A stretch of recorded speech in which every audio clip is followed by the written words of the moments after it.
Page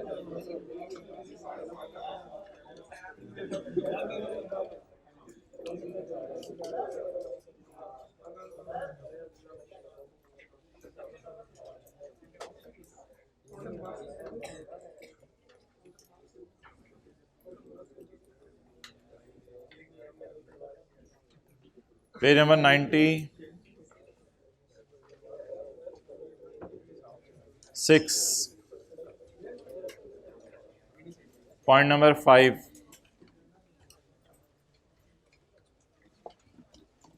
page number 96, point number 5। कल हमने पढ़ा था, अगर आप हजरात रोज़ाना आ रहे हैं तो साथ वाले को देख के मुस्कुरा दें, और अगर नहीं आ रहे तो साथ वाले को गुस्से से देखें।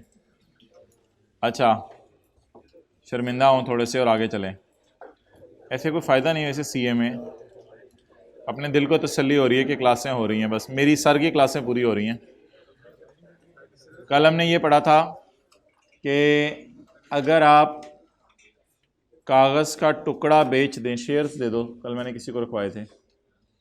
कल हमने ये पढ़ा था कि अगर आप कागज़ का टुकड़ा किसी को बेच दें तो कागज़ का टुकड़ा बेचना जाएगा इनकम फ्रॉम सैलरी में, जिसका हमने नाम रखा था प्री रजिस्ट्रेशन। क्या नाम रखा था? Pre registration. कागज़ का टुकड़ा दे दें।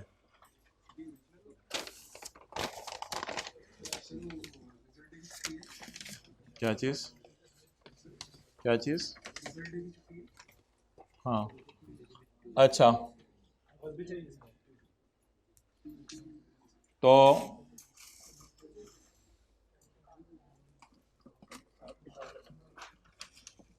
कागज़ का टुकड़ा जिसका नाम हमने रखा था राइट,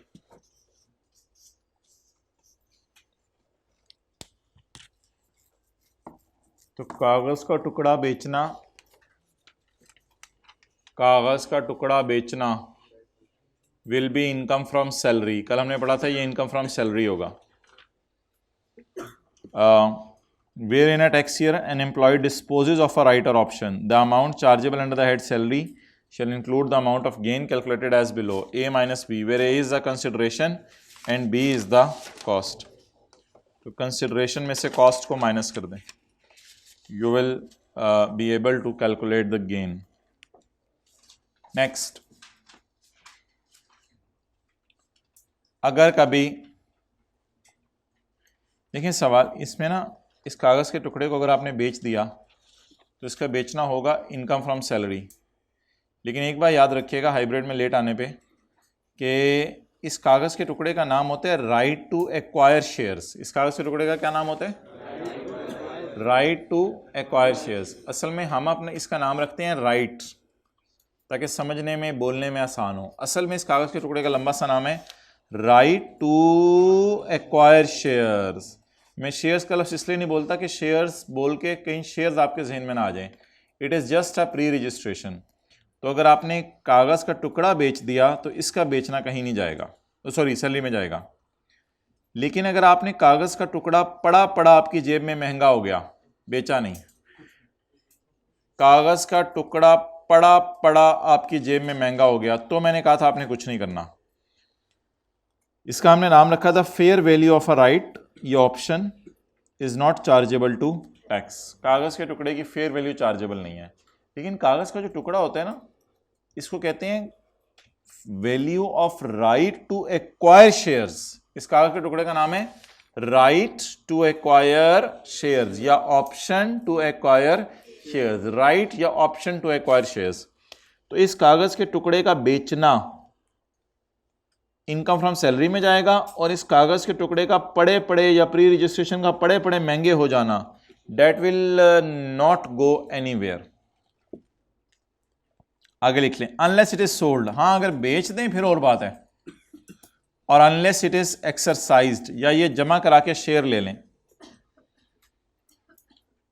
भाई किताब निकाल लें। अब हाइब्रिड में कुछ बच्चे नजर आ रहे हैं किताब नहीं है उनके पास, किताब निकाल लें और उसमें लिखें, करीबी बुक शॉप पे पकड़ लें वहां से किताब। अनलेस इट इज सोल्ड और एक्सरसाइज्ड, जब तक कि इसको बेच ना दें या इसे जमा करा के शेयर ना खरीद लें। एक full time consistent effort show करें सीए में, कभी आना कभी ना आना, ये वैसे ऐसे दिल को तसल्ली हो रही होती है, क्लासें हो रही हैं। हाँ, सर की क्लासें पूरी हो जाती हैं सेशन के एंड पे, अपनी रह जाती हैं।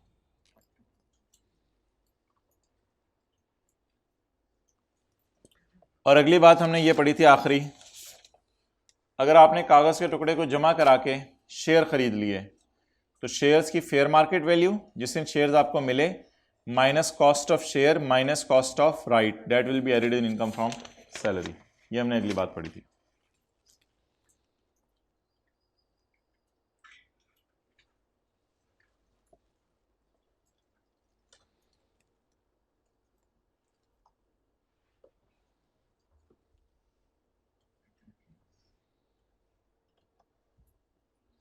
अब आ जाए जी पेज 101 पे।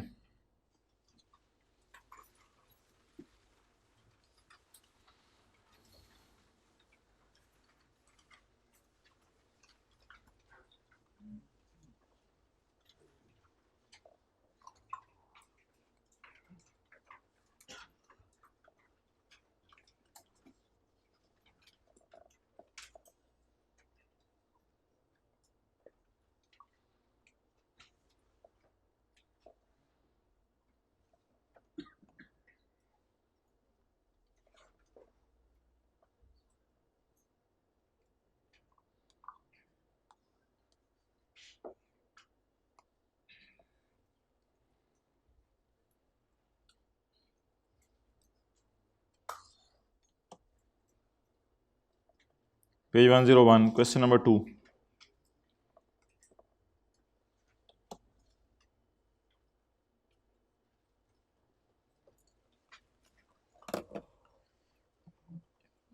पानी डाल।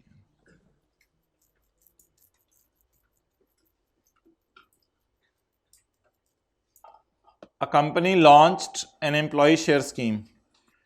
एक कंपनी ने एम्प्लॉय शेयर स्कीम लॉन्च की। उनके एक एम्प्लॉई हैं जिनका नाम है आतिफ।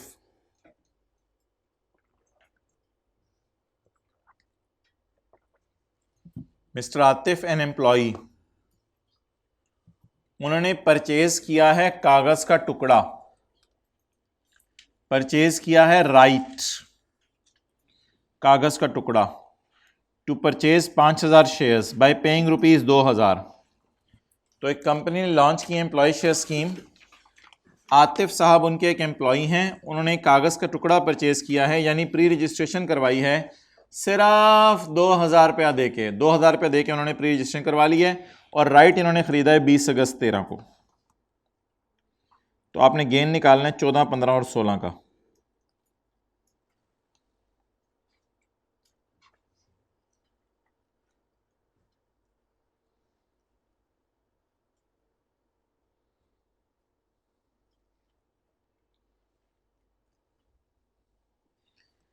अच्छा जी, सबसे पहले हम हेडिंग देंगे टैक्स ईयर 2013-14, क्योंकि तारीख है 20 अगस्त 13 की।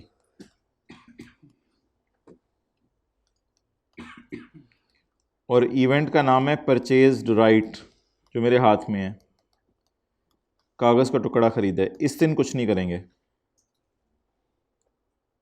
2014 में 20 अगस्त 13 को हमने कागज़ का टुकड़ा ख़रीदा, इस दिन कुछ नहीं करेंगे। ऑन 25 जून 15, ये कौन सा साल है? 25 जून 15 2016, माशाल्लाह। ऑन 25 जून 15 कौन सा साल है? 2015। On 25 June 15 he exercise the right and purchase the share. देखिएगा देखिएगा, राइट एक्सरसाइज होने लगा है, देखिएगा राइट एक्सरसाइज होने लगा है, देखें देखें ऊपर देखें, ऊपर देखें, राइट एक्सरसाइज होने लगे। ही एक्सर, ऊपर देखने रहे हाइब्रिड में, he exercised the right and purchased the, उसने राइट जमा करवा के शेयर खरीद लिया।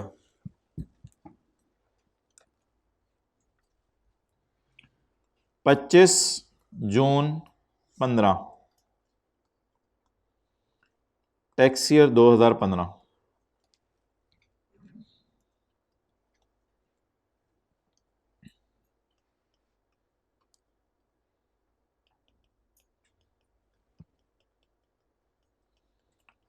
राइट एक्सरसाइज्ड या परचेज्ड शेयर्स टैक्स ईयर 2015 में, ये इवेंट का नाम है।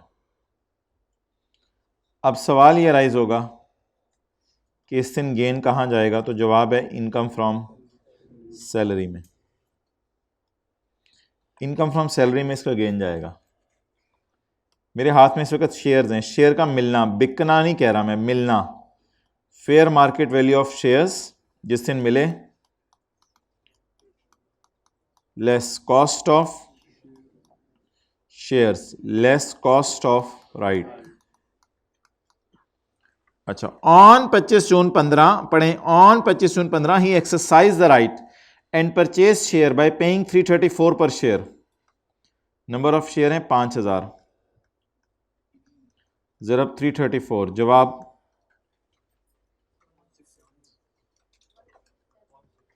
16,000,000। Fair market value of the shares on that date is 370 per share. Fair market value shares की उस दिन है 370। तो अल्लाह का शुक्र है मुझे 370 वाले शेयर 334 में मिल गए। जवाब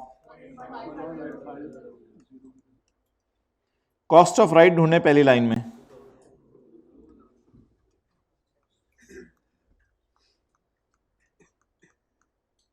जवाब 178। सबर, अभी नहीं नोट करना।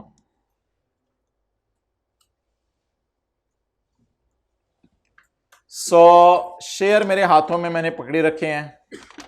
मुझे राइट एक्सरसाइज करके, यानी राइट कंपनी को जमा करा के, प्री रजिस्ट्रेशन जमा करा के मैं शेयर्स का मालिक बन गया हूं। अब मैं कंपनी का मालिक हूं, लेकिन unluckily all of the shares are sold on 25 June 16। मैंने सारे शेयर 25 जून 16 को बेच दिए। ये 25 जून 16 कौन सा साल है? Tax year 2016। तो टैक्स ईयर 2016 में मैंने सारे शेयर्स बेच दिए। शेयर्स अब मैं हाथों में नहीं पकड़ूंगा, अब मैं बेच दूंगा। शेयर्स सोल्ड, शेयर्स बिक गए। इवेंट का नाम share sold.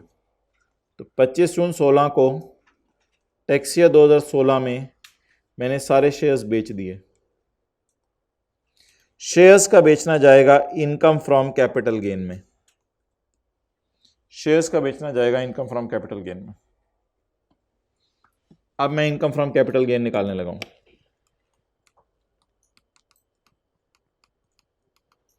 Consideration less cost.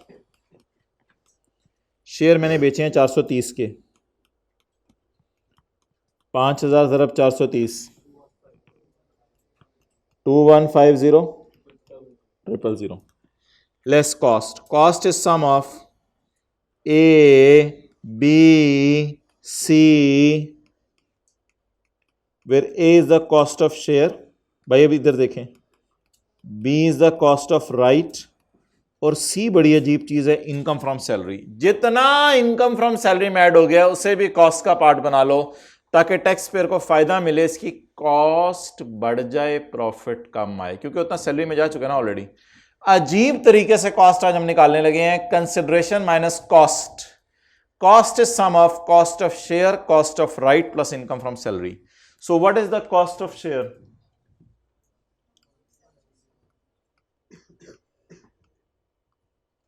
What is the cost of right? What is income from salary? 178।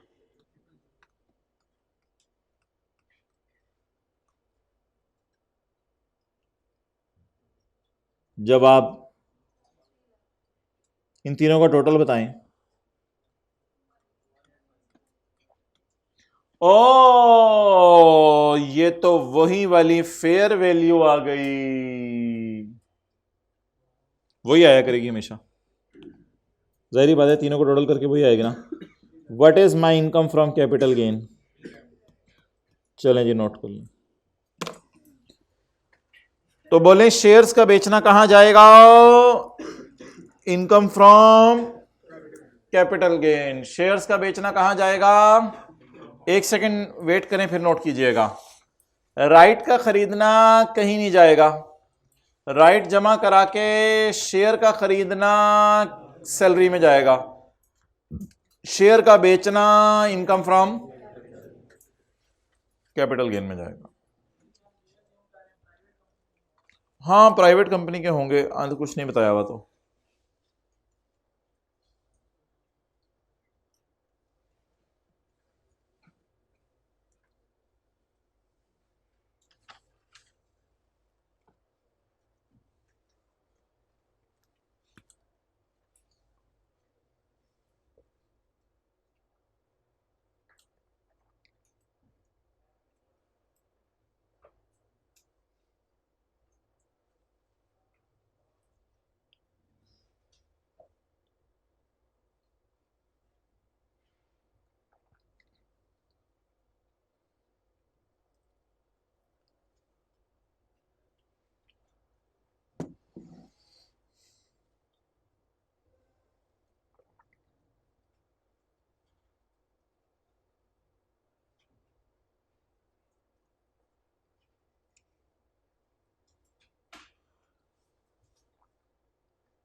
पढ़ें जी। राइट का खरीदना कहां जाएगा, मोबाइल में जाएगा, बिल्कुल मोबाइल ना यूज करें। राइट का खरीदना कहां जाएगा, कहीं नहीं जाएगा। राइट जमा करा के शेयर खरीदना कहां जाएगा, शेयर का बेचना कहां जाएगा। ओए होए, गेन निकालते हुए कॉस्ट कैसे निकलेगी, the cost of plus cost of right plus income from, ये सब कुछ लिखा हुआ है सेक्शन 14 के 4 में कि इन तीनों को जमा करना है। अभी हम जाके पढ़ते हैं सेक्शन 14 का 4।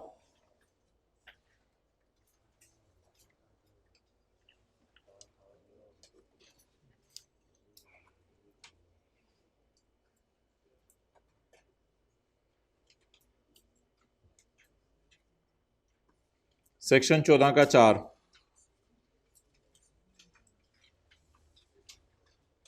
The cost of share shall be sum of consideration given by employee for the shares, consideration given by employee for the grant of right, and amount chargeable to tax under the head salary. Page number 97. बोले बस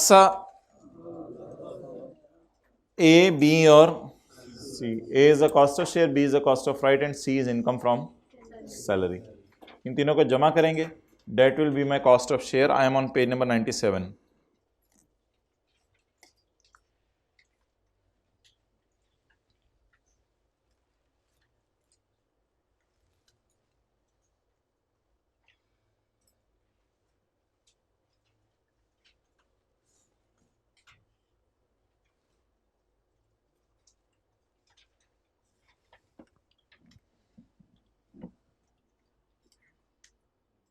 और private company के shares अगर बेचेंगे तो capital gain में जाएंगे, और अगर पब्लिक कंपनी के शेयर्स बेचेंगे तो डेफिनेशन ऑफ सिक्योरिटीज में फॉल करेंगे, सेपरेट ब्लॉक इनकम होगी.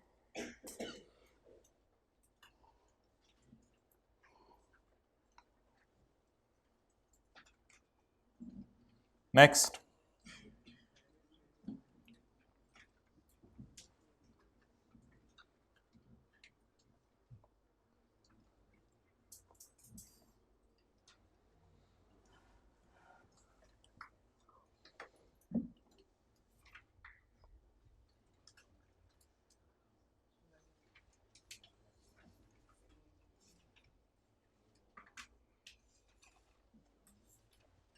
Page 101, question number 1.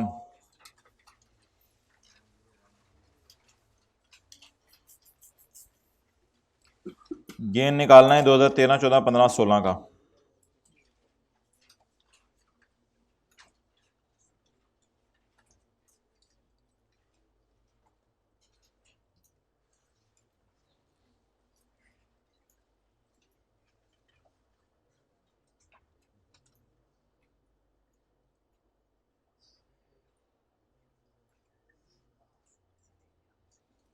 A company launch an employee share scheme. Umar एक एम्प्लॉय है, उसने शेयर खरीदे हैं, उसने राइट खरीदे हैं. राइट क्या होती है? Pre registration. बोलें, प्री रजिस्ट्रेशन. होंठ लाया करें हाइब्रिड में भी. एक कंपनी ने लॉन्च की एम्प्लॉय शेयर स्कीम. उमर ने प्री रजिस्ट्रेशन करवाई है to purchase shares on 25 June 13 by paying ₹5000. 25 June 13 मुझे बताएं कौन सा साल है?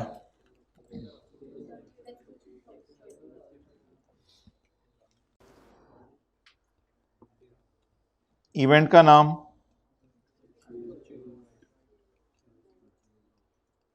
क्या करेंगे? कुछ भी नहीं.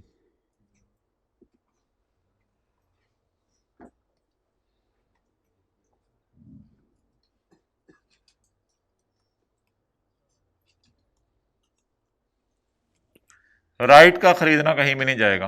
नेक्स्ट. तो अभी इसके हाथ में क्या है? Right. He exercise the right. भाईजान में तवज्जो हो जाए, राइट एक्सरसाइज होने लगा है. ही एक्सरसाइज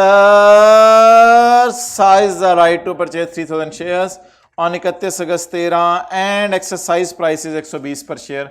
यानी 120 रुपए का एक शेयर मिला इसको. Exercise the right. तो अभी इसके हाथ में शेयर्स हैं.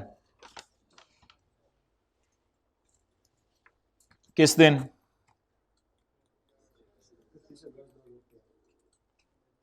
ये कौन सा टैक्स शेयर बनेगा?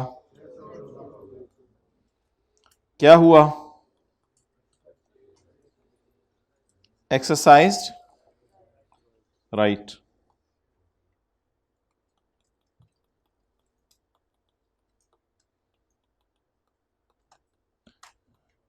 या परचेज्ड शेयर्स.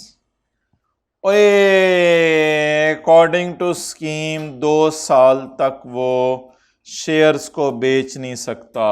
ओए, शेयर्स मिल तो गए लेकिन इनको बेच नहीं सकता। बोलें वो शेयर ही क्या जो बेच ना सकें। अंदर वाली जेब में डाल लें इसको। क्या करें? अंदर वाली जेब में डाल लें इसको। कहाँ डाल लें? अंदर वाली जेब में डाल लें इसको। अंदर वाली जेब में। वो शेयर ही क्या जो बेच ना सके। 2 साल के लिए क्या करें इनको? अंदर वाली जेब में डाल लें। अंदर वाली जेब में छुपा लें इनको। अंदर वाली जेब में डाल लें। Purchase shares with restriction.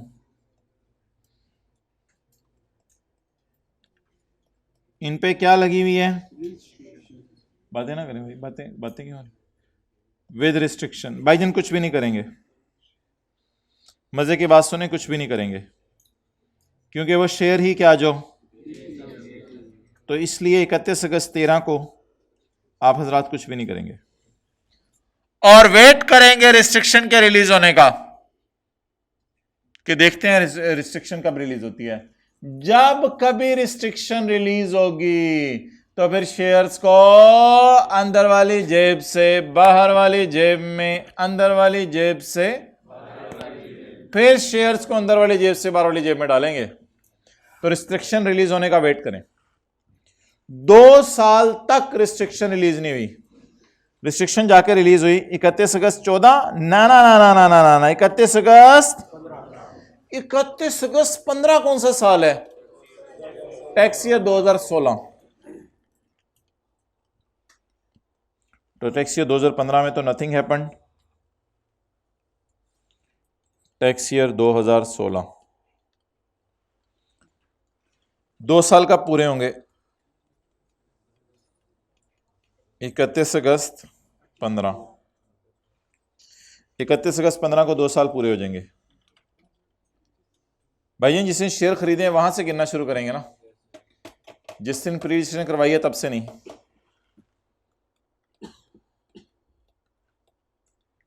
Restriction released.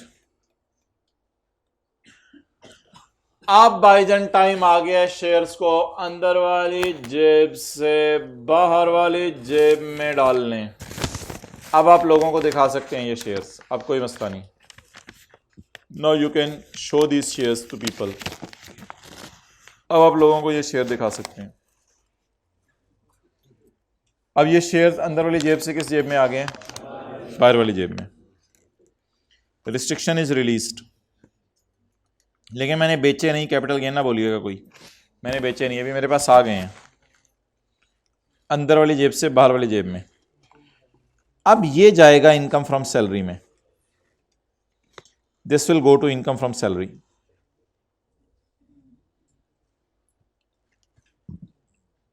कैसे?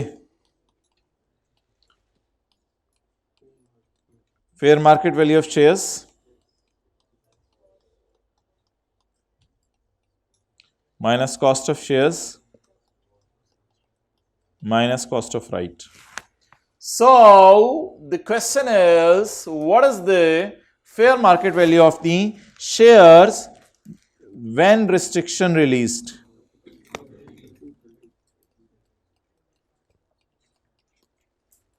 Quantity 3000 share. कितने का एक शेयर जब रिस्ट्रिक्शन रिलीज हुई? जवाब, एक शेयर कितने रुपए का खरीदा था? He bought the shares at 120।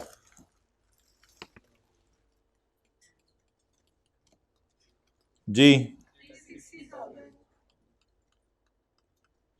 और प्री रजिस्ट्रेशन कितने की बाय की थी? दूसरी लाइन 5000।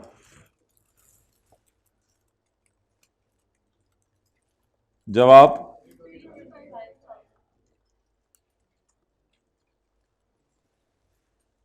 चलें जी नोट कर लें।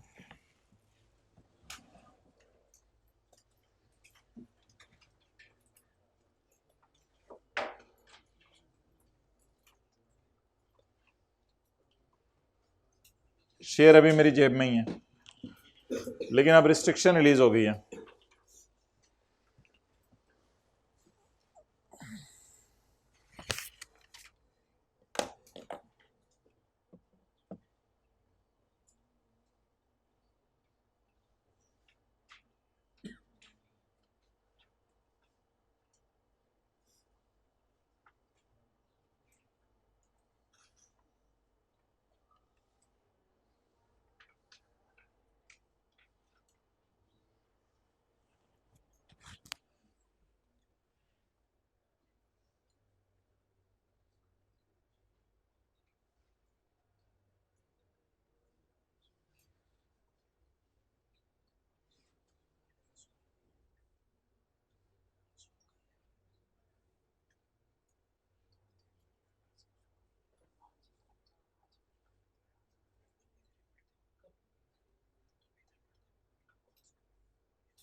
ओके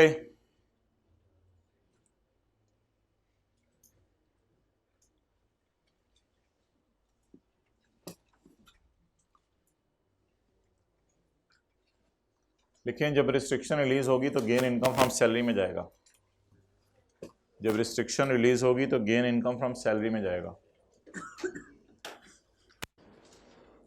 इसी क्वेश्चन के साथ छोटा सा लिख लें।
चलें जी, हाइब्रिड में गप्पे बंद करें, आप गप्पे शप्पे आगे चलें।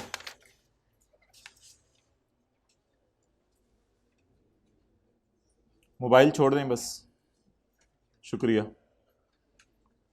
अच्छा जी, बैग में रख लें इसको।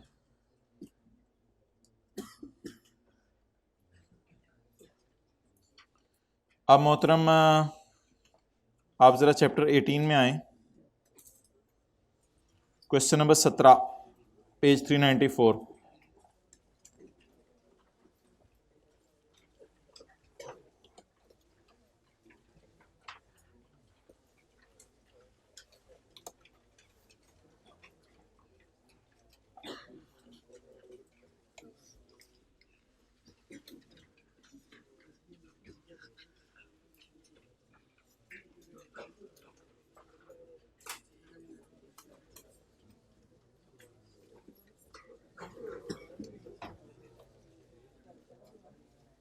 असलम की बीवी, जिसे हम बाजी कहेंगे,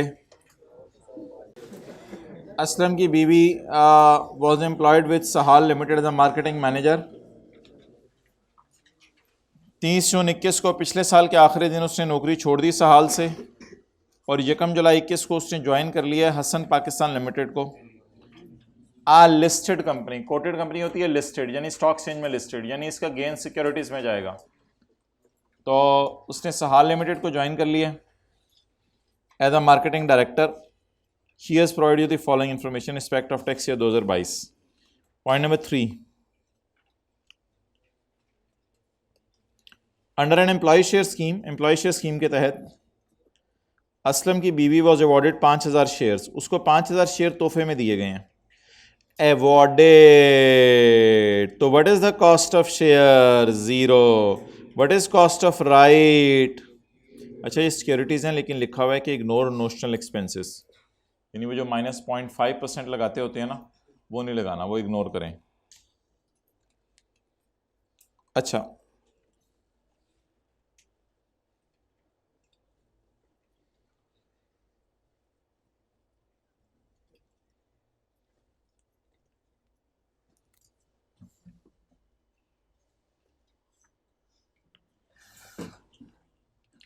अवॉर्डेड 5000 शेयर का मतलब है इसके पास 5000 शेयर आ गए। There is no concept of pre registration. Pre registration इसने नहीं करवाई, डायरेक्ट इसको शेयर मिल गए हैं और डायरेक्ट कंपनी की मालिक बन गई है। 5000 शेयर इसके पास आ गए हैं। शी वॉज अवॉर्डेड, अवॉर्डेड का मतलब है कॉस्ट ऑफ शेयर 0, अवॉर्ड किए हैं, मुफ्त में मिले हैं इसको। कॉस्ट ऑफ शेयर 0 और कॉस्ट ऑफ राइट तो वैसे ही सवाल में नहीं है क्योंकि प्री रजिस्ट्रेशन तो करवाई नहीं, डायरेक्ट शेयर मिल गए हैं।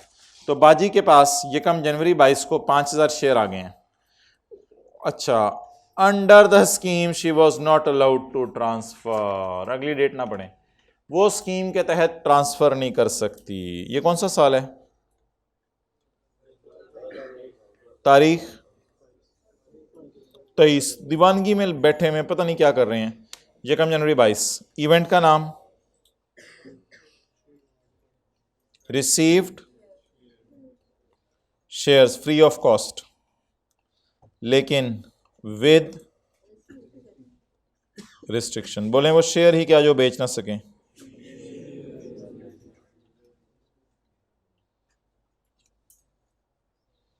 वो शेयर ही क्या जो बेच ना सकें।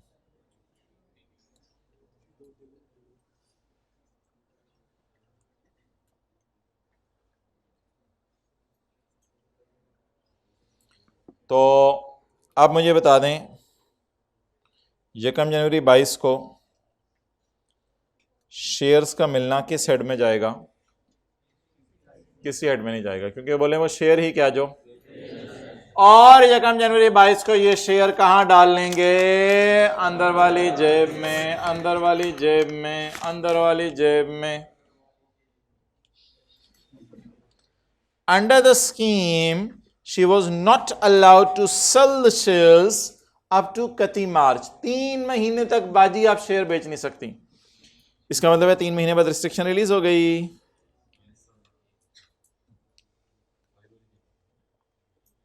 31 मार्च 22, ये कौन सा साल बनेगा? 22 ही बनेगा। मुबारक हो, मुबारक हो, मुबारक हो, मुबारक हो जी, मुबारक हो। रिस्ट्रिक्शन क्या हो गई है? अब मोहतरम मुझे बता दें, जब रिस्ट्रिक्शन रिलीज हुई है 2022 के साल में, तो अब बताएं शेयर्स का रिस्ट्रिक्शन रिलीज होना मैं कहां डालूंगा? शेयर्स का रिस्ट्रिक्शन रिलीज होना इनकम फ्रॉम सैलरी में।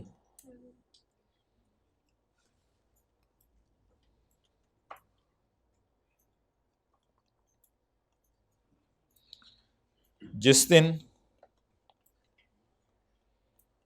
रिस्ट्रिक्शन रिलीज हुई minus cost of share minus amount paid by employee to employer, minus amount paid by employee to employer. अच्छा जी, क्वांटिटी बोलें। मुझे बताएं जिस दिन मुझे मिले शेयर उस दिन मार्केट में क्या कीमत थी, लेकिन जब रिस्ट्रिक्शन रिलीज हुई तब मार्केट में क्या कीमत थी? ज़रब दें 28 से 140। What is the cost of share? Awarded का क्या मतलब है? मुफ्त में मिले ना। आप बता दें what is my income from salary. अंदर वाली जेब से बाहर वाली जेब में, अंदर वाली जेब से बाहर वाली जेब में।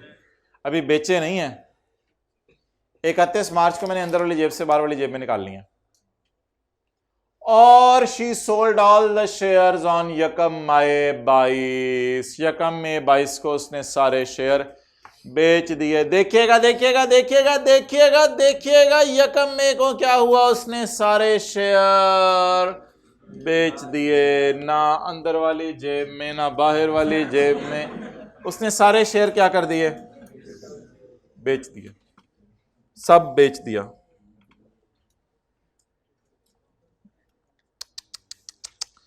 बाजी आप कंपनी की डायरेक्टर थी और उन्होंने कंपनी का मालिक आपको बनाया था, लेकिन आपके नसीब में लगता है ये नहीं था और आपने शेयर सारे के सारे क्या कर दिए हैं? बेच दिए हैं।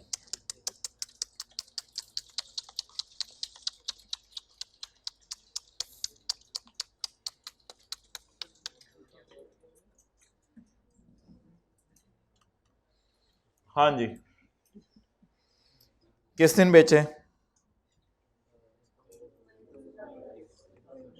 ये कौन सा साल है?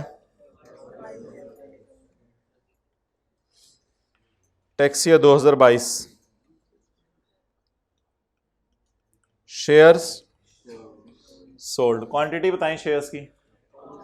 5000। और यकम मई को कितने का बाजार में बेचा होगा? 32 का। शेयर्स बेचने का फॉर्मूला ये जाएगा इनकम फ्रॉम सेपरेट ब्लॉक, क्योंकि शेयर्स किस कंपनी के हैं? कोटेड। कोटेड का क्या मतलब होता है? स्टॉक एक्सचेंज पे लिस्टेड। शेयर्स बेचने का फॉर्मूला किसी को आता हो?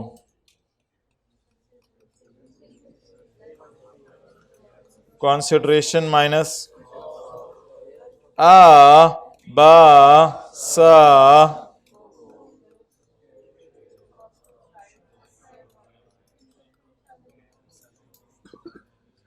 अच्छा जी, कितने के शेयर बेचे हैं?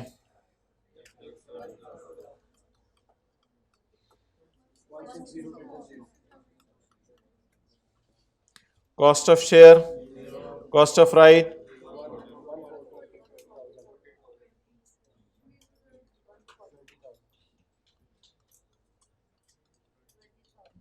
अच्छा ये ना जब आप असल में इन तीनों को जब आप जमा करते हैं तो जवाब इसी फेयर वैल्यू के बराबर आ जाता है, पुरानी वाली। पिछले सवाल में भी आपने देखा होगा, पिछले सवाल में भी इसी तरह हुआ था, नहीं देखा था?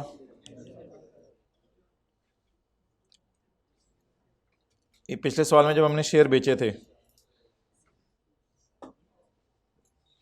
क्वेश्चन 2 नहीं हमने किया था, तो क्वेश्चन 2 में देखें क्या हुआ था। क्वेश्चन 2 में भी यही था, 167 को, 2000 को और 178 को जमा किया था, तो ये 1850 इसी लेटेस्ट फेयर वैल्यू जो पिछली वाली थी उस पर। तो ये तो वैसे ही एक बात बता रहा हूँ कि बतानी ज़रूरी नहीं थी।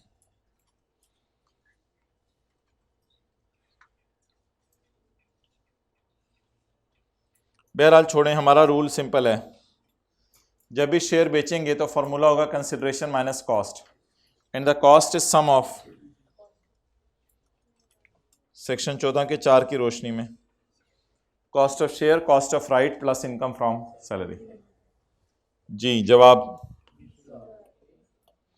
अगर नोशनल अमाउंट इस सवाल में इग्नोर का लफ्ज़ ना लिखा होता तो मैं सेल प्राइस और कॉस्ट को जमा करता और उस पर 0.5% लगाता और वो खर्चा माइनस करता।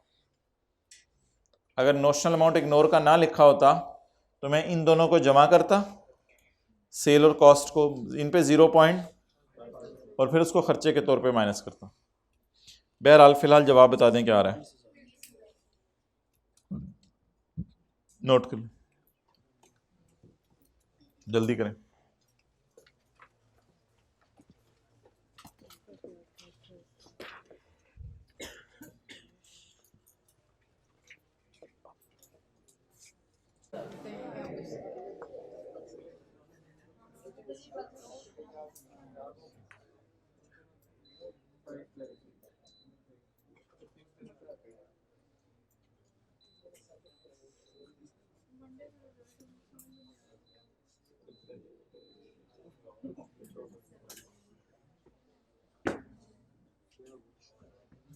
भाई ये संडे और मंडे आप लोगों ने इस तरह गुजारने हैं जैसे ट्यूसडे को आई कैप में पेपर है।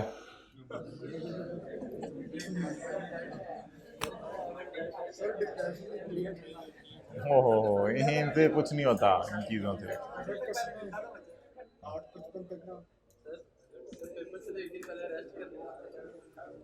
पेपर से एक दिन पहले? तो पेपर कौन सा है? अच्छा चले, और कुछ?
चलो भाई आगे चलो।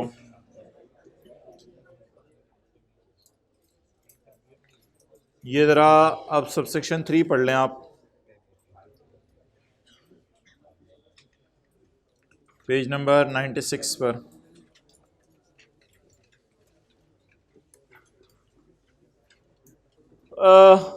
where shares are issued to an employee under an employee share scheme, जहां शेयर इशू हो एम्प्लॉय को under an employee share scheme. Shares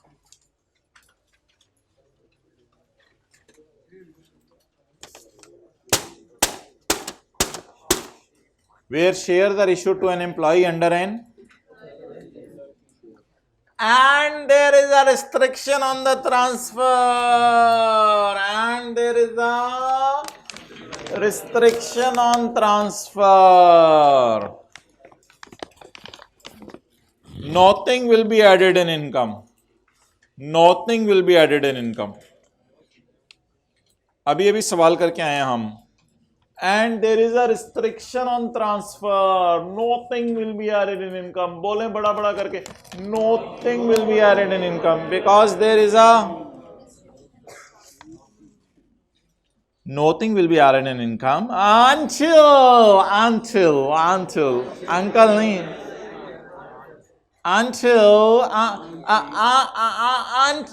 the employee has a free right to transfer the shares. जब तक उसको क्या ना मिल जाए, free right ना मिल जाए, until he has a free right to transfer the shares. On getting the free right,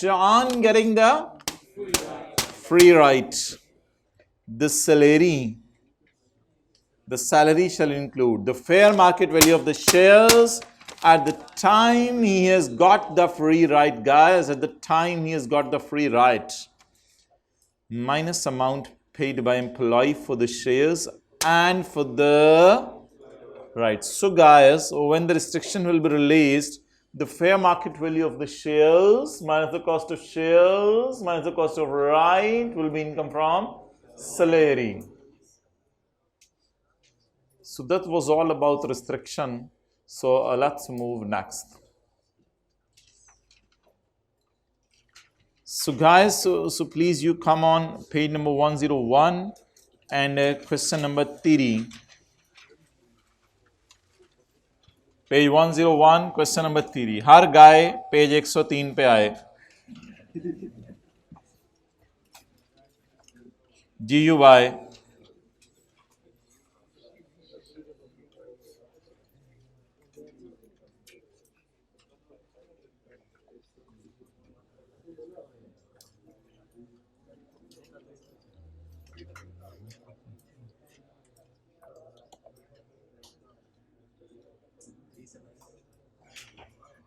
page 101. Gain निकालना है 13, 14, 15 का.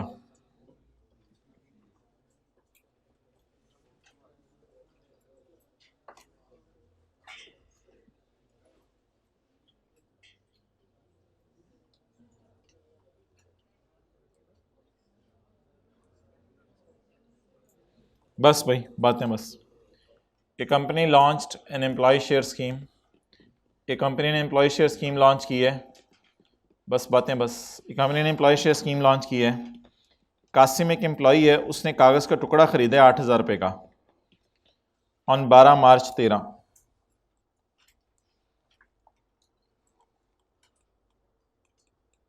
कौन सा टैक्स ईयर है?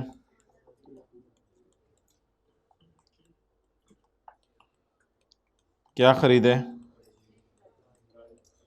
क्या करना है? कुछ भी नहीं करना.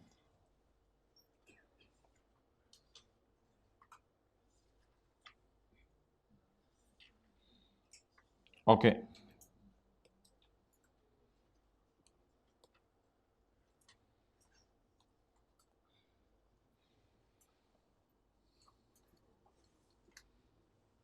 खामोश खामोश. कासिम परचेज राइट फॉर 8,000 ऑन 12 मार्च 13. 12 मार्च 13 को इसने क्या खरीदा है? कागज का टुकड़ा. क्या खरीदा इसने? कागज का टुकड़ा. कागज का टुकड़ा खरीदा. He has purchase the right. इसने अभी सिर्फ क्या कराई है? प्री. अभी ये कंपनी का मालिक.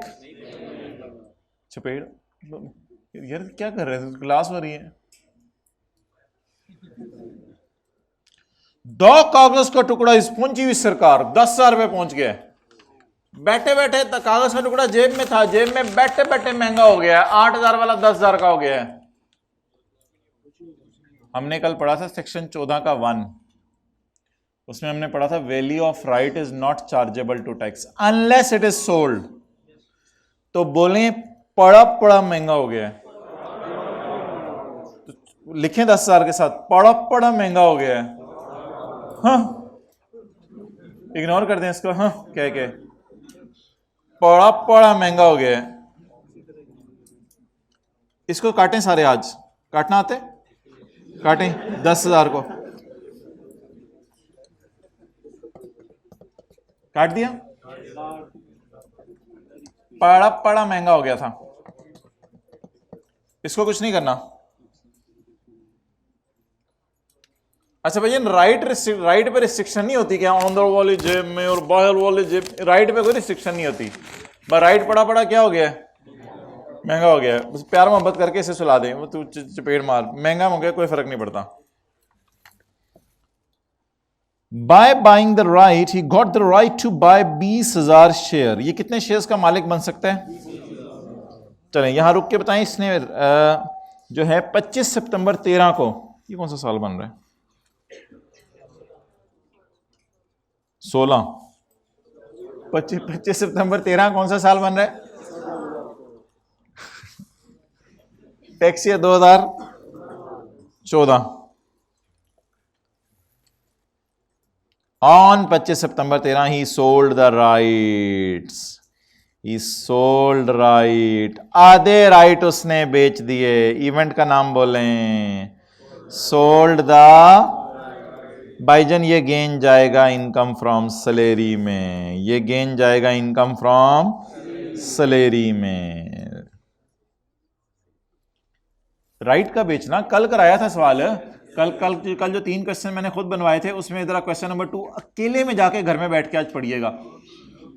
आपको पता चलेगा वो कल मैंने कराया था। इसने राइट बेच दिया, आधे राइट बेच दिए फॉर, देखिएगा देखिएगा देखिएगा, आधे राइट बिकने लगे हैं, आधे राइट बिकने लगे हैं, आधे राइट बिकने लगे हैं।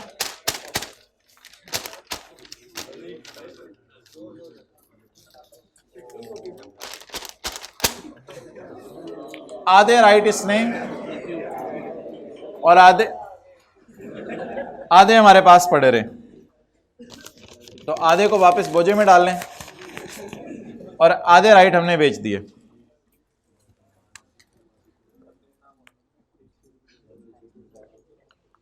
ए B, where is the consideration, कितने के बेचे? सारे कितने के खरीदे थे? 8,000 के। सारे कितने के खरीदे थे? तो फिर आधे कितने के खरीदे होंगे? तो गेना 3,000 का गेन आ गया।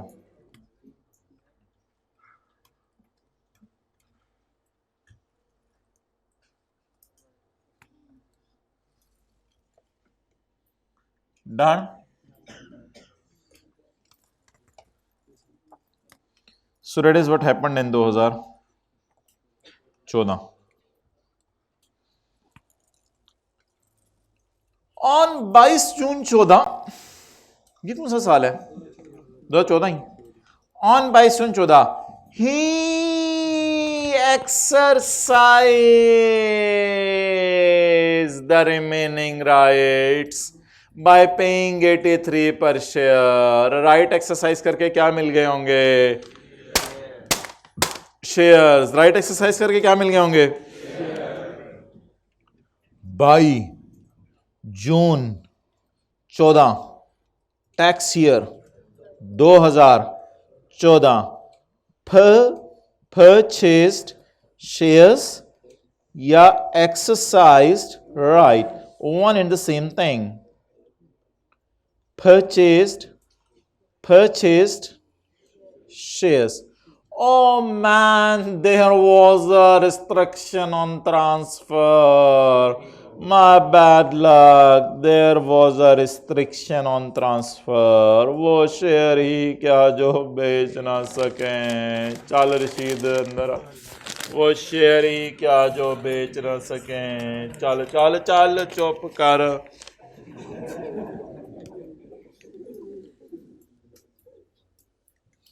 So that is about buying the shares with restriction। तो शेयर्स के ऊपर क्या लगी हुई है? रिस्ट्रिक्शन लगी हुई है।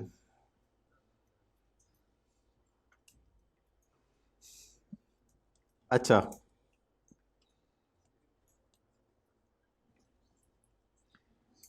एक साल तक बेच नहीं सकते, 22 जून 15 तक,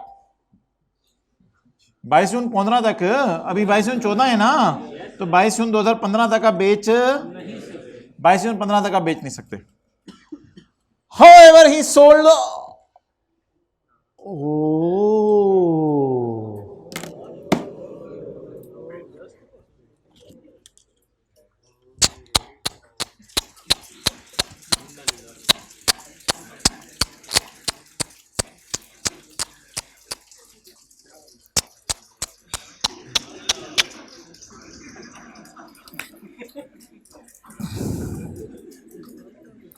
भाईजान उसने रिस्ट्रिक्शन रिलीज होने का वेट नहीं किया, उसने कहा मड़ा हम शेयर बेच के देखेगा, तू क्या करेगा मेरा एम्प्लॉयर, बोल तू क्या करेगा, मेरा सीना तान के तेरे सामने खड़ा हूं, कर जो करना है।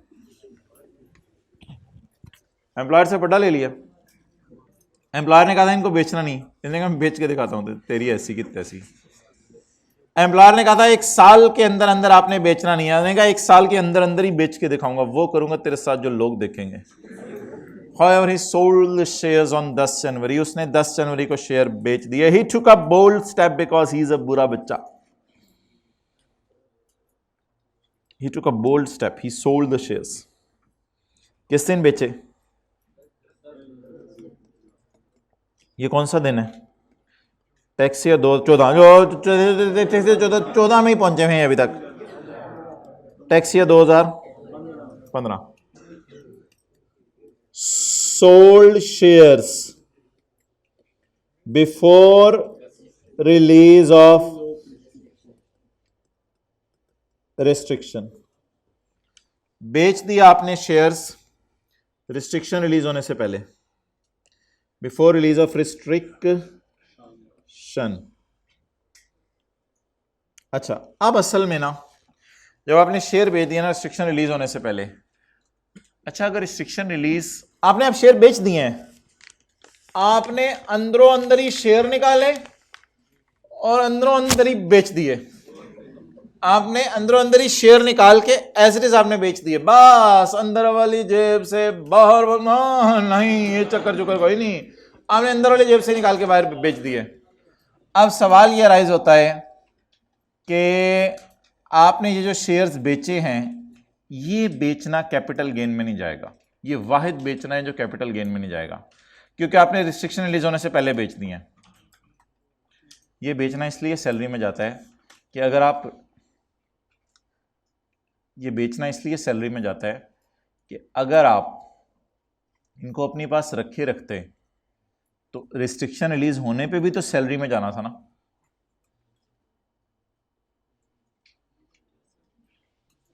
अगर आप इनको अपने पास रखी रखते, अभी अभी असलम वाला सवाल करके आए हैं, वो सॉरी असलम की बीवी वाला, तो रिस्ट्रिक्शन रिलीज होने तक अगर अपने पास रखी रखते तो रिस्ट्रिक्शन रिलीज होते ही सैलरी में जाते हैं, इसलिए ये वाहिद शेयर्स का बेचना है जो रिस्ट्रिक्शन रिलीज होने से पहले वाले, ये सैलरी में नहीं जाएगा, वो जो कैपिटल गेन में नहीं जाएगा, ये सैलरी में जाएगा। और सैलरी में जाने का फॉर्मूला आपको पता है, fair market value of shares on the date he sold minus amount paid by employee to employer, ये जाएगा इनकम फ्रॉम सैलरी में। Sold the shares before release of restriction in tax year 2015, it will go to salary. तो consideration minus cost नहीं, consideration minus cost नहीं, fair market value of shares on date of sale, इधर date of sale पे लेंगे। कितने share हैं? ना 20,000 नहीं है, असल में 20,000 शेयर लेने का हक था तब जब आपके पास पूरे राइट होते, आपने आधे राइट ऑलरेडी बेच दिए, तो फिर आपके पास आधे शेयर ही होंगे। 10,000 ज़रब 22 जून की फेयर वैल्यू इसलिए लूंगा कि रिस्ट्रिक्शन लगी थी, 22 जून 15 की फेयर वैल्यू इसलिए नहीं लूंगा कि अब तो शेयर ही नहीं है, तो शेयर बिके कितने के? 90 के। 10,000 ज़रब 90, 9 lakh less amount paid by employee to employer,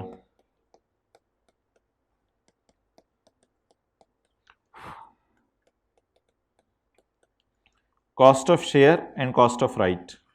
अच्छा, कॉस्ट ऑफ शेयर जो है ना वो 83 रुपए पर शेयर है, आपने 83 रुपए पर शेयर कॉस्ट ऑफ शेयर पे की हुई है।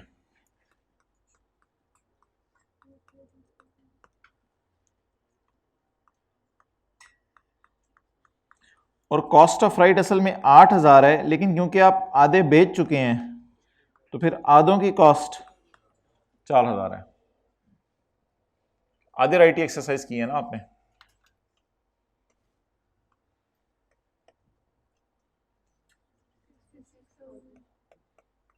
That is your income from salary, note कर लो।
ओके,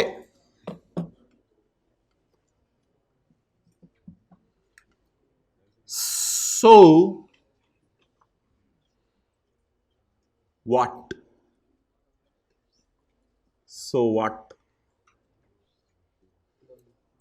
साथ वाले के मत्थे पे वाट, मथा नजर ही नहीं आ रहा उसका, उसके बाल ही नजर आ रहे हैं। अच्छा भाई, ये बात जरा पढ़ लें जो हमने पढ़ी है। भाईजान, रिस्ट्रिक्शन रिलीज होने से पहले शेयर नहीं बेचने। क्वेश्चन नंबर 3 के ऊपर लिखें कासिम के साथ बुरा बच्चा। आए बुरा बच्चा, गंदा बच्चा। अबे अबे तूने रिस्ट्रिक्शन रिलीज होने का वेट ना किया रे। अभी रिस्ट्रिक्शन रिलीज तो होने देता। कहता मैंने कहा पहले बेच के देखता हूं क्या होता है। बस एम्प्लॉयर 2-4 चंडे चुंडे मारेगा, आइंदा के लिए बात आ जाएगा, और क्या होना है।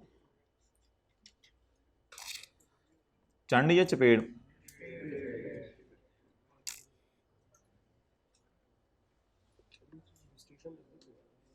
रिस्ट्रिक्शन इसलिए लगती है कि बस एम्प्लॉयर ने थोड़ा मार्केट को देखना होता है। पेज 97 का टॉप नोट भी नहीं किया था। चलें जी, 15 साल लगाए नोट करने के लिए, जल्दी करें। नहीं नोट करें। I am giving 1 more minute to note it down.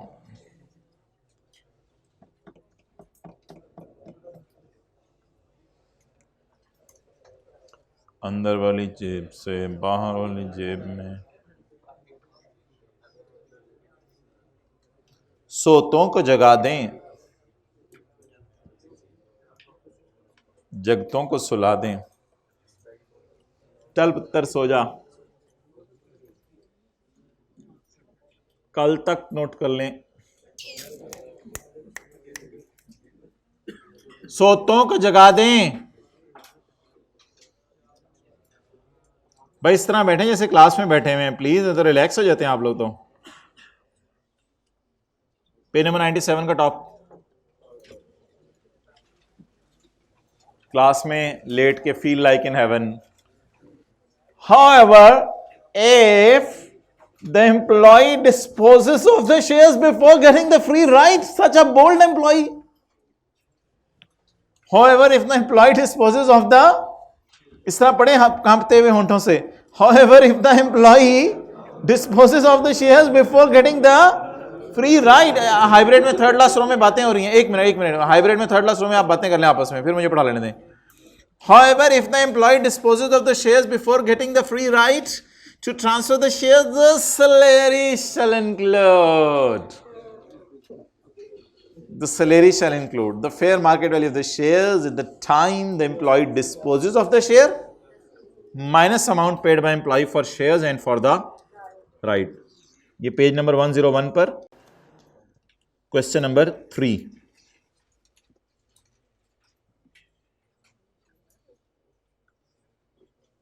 बुरा बच्चा,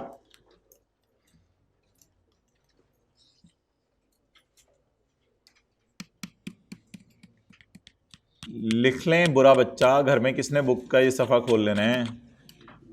पिछले सफे पे आए, यहां लिखें पेज 101 क्वेश्चन नंबर 1।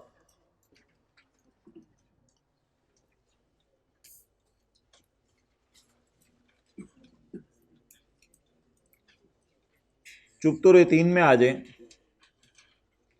चुप तो रे 3 में। एक चैप्टर 18, एक सवाल हम शुरू करने लगे हैं। इसको इंशाल्लाह कल करना है हमने, आज मैं थोड़ा सा पढ़ने लगा हूं। Page number 407।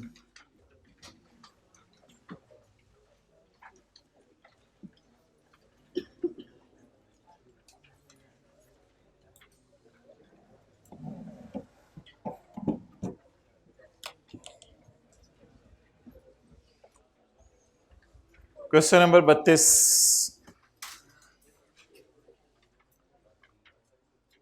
Sagir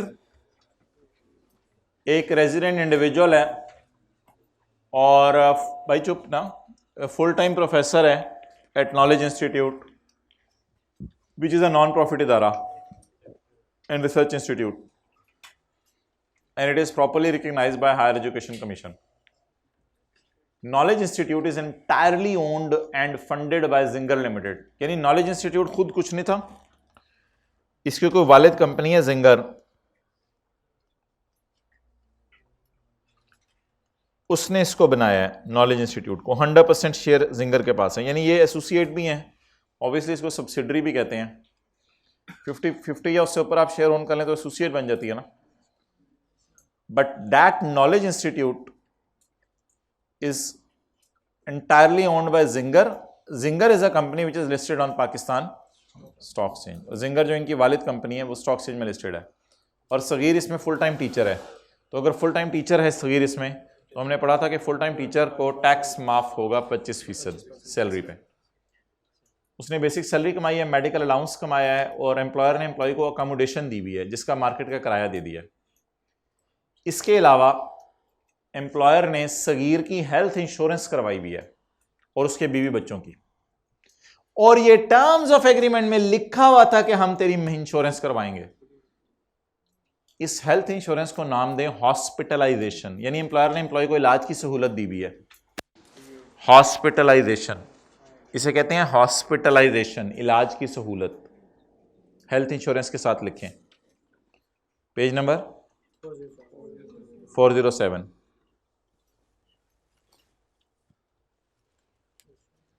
health insurance के साथ लिखें hospitalisation,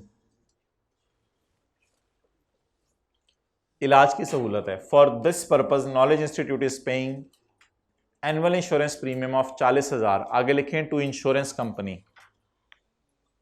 knowledge institute insurance company को 40,000 रुपया हर साल इंश्योरेंस प्रीमियम दे रहा है।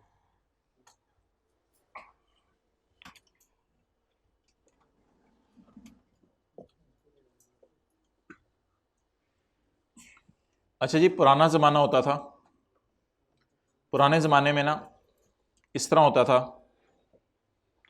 कि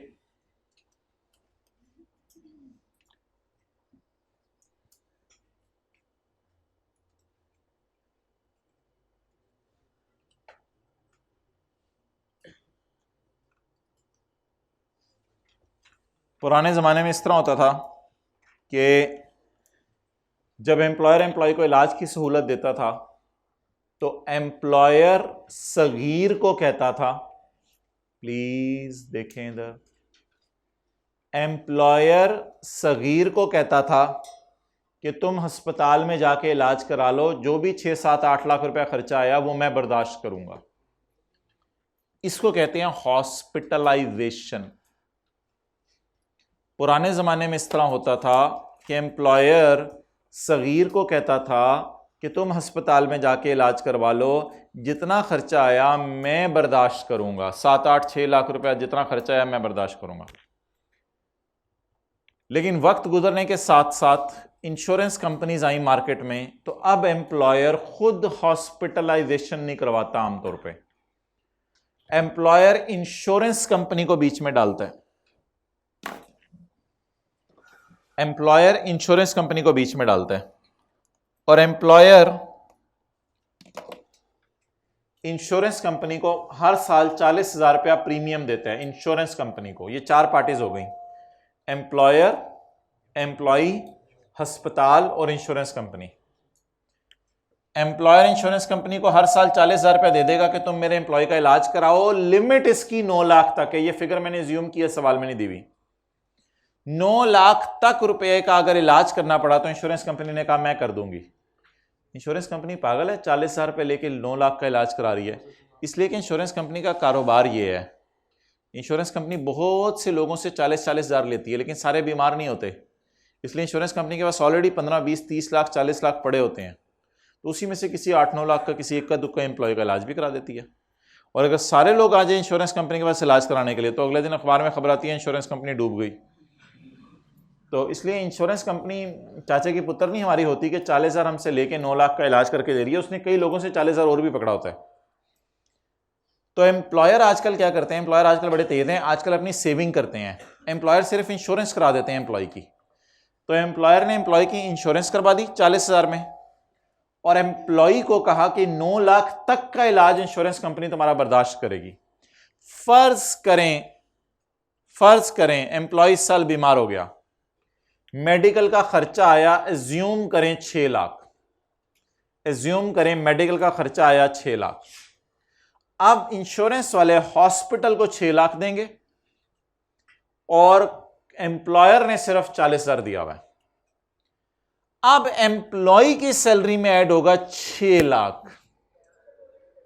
एम्प्लॉय की सैलरी में इसलिए 6 लाख ऐड होगा कि एम्प्लॉय को 6 लाख वाला इलाज मुफ्त में मिला है। एम्प्लॉय को 40,000 से कंसर्न नहीं है, एम्प्लॉय को 9 लाख से कंसर्न नहीं है। एम्प्लॉय ने बस ये कहा है कि 6 लाख का मेरा ऑपरेशन हुआ है, ₹6 lakh is relevant figure now. लेकिन अगर ना, बट टुडे आज के क्वेश्चन में इट इज एग्जेम्प्ट, ये 6 लाख में एग्जेम्प्ट करने लगा हूं because it is as per terms of employment. आपको याद है क्लास में हमने पढ़ा था कि मेडिकल की सहूलत अगर एज पर टर्म्स हो तो वो क्या हो जाती है। एक बार याद रखिएगा, जिंदगी भर आपने इस एडजस्टमेंट में इंश्योरेंस प्रीमियम को इग्नोर करना है, इस 9 लाख को इग्नोर करना है, इस 6 लाख को गले लगाना है। सारी बात दोबारा बता दें ताकि आप नोट कर लें इसको। किसने किसका इलाज करवा के देना था? एम्प्लॉयर ने अस्पताल से एम्प्लॉय का इलाज करवा के देना था। आजकल नया ड्रामा यह शुरू हुआ है कि एम्प्लॉयर इलाज करा के नहीं देते। इधर देखें, पहले एम्प्लॉयर एम्प्लॉय की इंश्योरेंस करवा देते हैं, 30-40 हजार रुपए इंश्योरेंस कंपनी को देकर इंश्योरेंस करवा देते हैं, और इंश्योरेंस कंपनी वादा करती है कि 7-8-9 लाख रुपए तक तकरीबन कोई इलाज हुआ तो मैं कर दूंगी, परेशान ना हो। अब जब इलाज का वक्त आया तो एम्प्लॉय बीमार भी हो गया, इलाज पे सिर्फ 6-7 लाख रुपए, 6 लाख रुपया खर्चा आया। एम्प्लॉय को 0 रुपए में मिली 6 लाख वाली सर्विस। एम्प्लॉय को तो जेब से पे नहीं करना पड़ा, इसलिए 6 lakh is relevant figure for my question. ये दोनों फिगर्स मैंने एज्यूम किए हैं, 6 लाख और 9 लाख सवाल में गिवन नहीं है, कॉन्सेप्ट बिल्डिंग के लिए। ये 6 लाख रुपए, but today it is still exempt. इसको फिर भी मैं माफ करूंगा इस 6 लाख को। द रीजन इज के इट इज एज पर, सवाल में देखें एक लाइन लिखी हुई है, ये सहूलत दी गई एम्प्लॉयर ने एम्प्लॉय को किसके मुताबिक?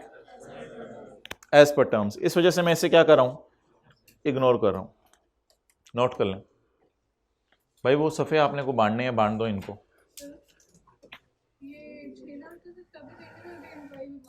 अगर नहीं बीमार पड़ेगा तो फिर कोई सवाल के लिए रेलिवेंट फिगर कोई है ही नहीं, 0।